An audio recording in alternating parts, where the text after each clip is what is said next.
जनाब मोहतरम हाँ हनीफ साहब। जुमला शुरकाए मजलिस और प्रेस क्लब के जुमला साथी और जायद भाट साहब जिन्होंने ये अरेंज किया है, सिटी सदर, अस्सलाम वालेकुम। जब गुजारिश है कि आज जिस शख्सियत का ये योम विलादत मनाया जा रहा है जनाब जुल्फ़िकार अली भुट्टो का, ये वो बड़ी शख्सियत हैं जिन्होंने अपने दौर इक़्तिदार में पाकिस्तान को एक बड़ा मकाम अता किया।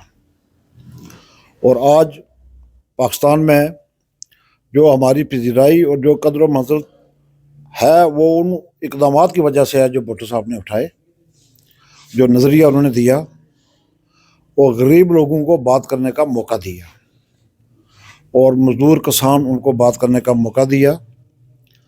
भुट्टो साहब से पहले ये जो मुख्तलिफ़ तंजीमें थीं जिसमें किसानों की तंजीम हो, मज़दूरों की तंजीम हो, स्कूल और कॉलेज की तंजीमें, इन पर बयान था, ये तंजीमें नहीं थी।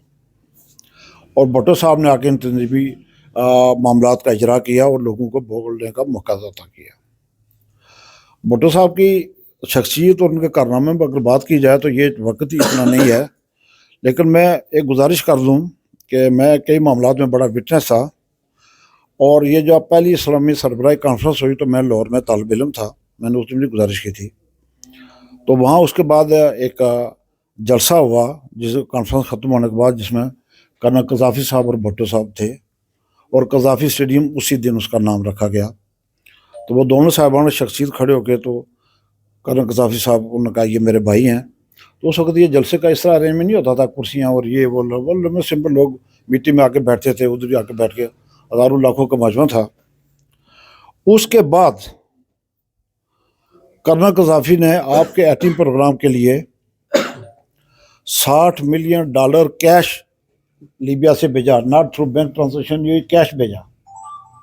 और जिसकी वजह से आपने एक अपने प्रोग्राम को अमली जमा अपनाया और इस्लामी दुनिया का ये पहला मुल्क था जिसको एटम क़ुव्वत होने का शर्फ हासिल हुआ। ये अलग बात है कि ये एटमी क़ुव्वत होने के बावजूद ही हम डरते हैं और हम किसी उस मुल्क के काम आने के अहलियत ही नहीं रखते, समझ नहीं रखते। लेकिन उन्होंने उस शख्स का ये कारनामा था, कम अज़ कम ये खौफ दुनिया में अभी भी मौजूद है कि कोई ऐसा वक्त आ गया तो ये दरेक नहीं करेंगे इससे। दूसरा, आज़ाद कश्मीर के हवाले से जो उनकी अक़वाम मुत्तहिदा में तकरीर थी सुनील सिंह के सामने, वो आपके सामने है, जिसमें उन्होंने उसको करारदाद को पढ़ दिया और इंडियन डॉग्स का लफ्ज़ इस्तेमाल किया था, यू इंडियन डॉग्स। और तीसरी बात यह है कि जब वो रावलाकोट बंजोसा आए तो वहाँ उनके लिए एहतमाम किया गया। जैसे ही तो सारे लोग जब शुरका चले गए तो वहाँ उसके बाद रेस्ट हाउस बंजोसा बाहर निकले तो वहाँ शोर था। तो उनका ये शोर क्या था? उन्होंने कहा ये जनरेटर है, जनरेटर की बिजली है। तो उन्होंने कहा इस रावलाकोट में बिजली नहीं है। उन्होंने कहा बिजली उस दागश में कहीं नहीं है, मास्टर मीर पर के। उसी वक्त चेयरमैन बाबडो को फ़ोन किया कि at least at 9 you should be at Rawalakot. Sardar Qayyum साहब थे प्रेसिडेंट। सुबह मीटिंग हुई तो उस वक्त उन्होंने ये फैसला किया, उन्होंने अहकाम जारी किए, फैसला नहीं किया कि आज़ाद कश्मीर के तमाम तहसील और ज़िली हेडक्वार्टर पर जनरेटर के बिजली दी जाए और ग्रिड की सप्लाई को इसको थ्रू किया जाए। तो उसी वाले से शायद आपको पता होगा कोटी में पहले जनरेटर लगे थे, कोटी में लगे, रावलाकोट में लगे, बाकी मुख्तलिफ जगहों पर लगे। और फिर आज़ाद कश्मीर के ये बिजली की सहूलत जो है उस वक्त उनके दौर में तरजीह बुनियादों पर, जिसको हम कहते हैं कि वो मंगला डैम की तामीर के दौरान हुआ था 66 में, तो ये भुट्टो साहब के दौर में उस पर हमें जामा पहनाया गया और तरजीह बुनियादों पर आज़ाद कश्मीर को भी, आज़ाद कश्मीर को और भी बेशुमार होने के लिए हैं, पूरी मखलूक पूरी इस्लामी दुनिया के लिए हैं।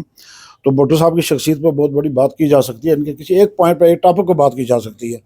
तो आज मैं मशकूर हूँ जिन साहिबान ने इसका अरेंज किया और प्रेस क्लब को पर्टिकुलरली कि वो उसमें सारे शरीक हुए, बावजूद इसके कि जुमे का दिन था, जुमे का टाइम भी होने वाला है। तो मैं इसके साथ शुक्रगुजार हूँ, इजाज़त लूँगा। वो मालैना इल्ला बिल्लाह। अस्सलाम वालेकुम।